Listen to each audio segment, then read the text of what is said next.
మార్చి నెల 3వ తారీఖు మంగళవారము పాల్గొన పౌర్ణమి సంపూర్ణ చంద్రగ్రహణము మన భారతదేశం అంతటా కూడా కనిపిస్తుంది. మన భారతదేశ కాలమాన ప్రకారం సాయంకాలం 3:20 నుంచి 6:58 వరకు, అంటే మనకు సూర్యాస్తమయ సందర్భంలో ఒక 40 నుంచి 50 నిమిషాల పాటు యొక్క గ్రహణం మనం చూడొచ్చు. ముఖ్యంగా పుబ్బా నక్షత్రం సింహరాశి వారు, ప్రెగ్నెంట్ లేడీస్ ఈ యొక్క గ్రహణాన్ని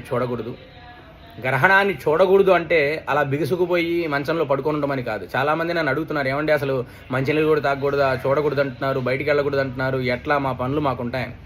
ప్రతి ఒక్కరికి చెప్తున్నాను, గ్రహణాన్ని చూడకూడదు పుబ్బా నక్షత్ర సింహరాశి వారు అని అంటే ఇంట్లో ఉండి మీ పనులు మీరు చేసుకోండి. ఒకవేళ ఆఫీస్లో ఉన్న గ్రహణాన్ని చూడకుండా మీ పనులు మీరు చేసుకోండి. బయటికి వచ్చి గ్రహణాన్ని చూడకూడదు అని అర్థం. అంతేగాని బెడ్కి అతుకుపోయి ఉండమని కాదు, ఇంట్లో బిగుసుకుపోయి ఉండమని కాదు.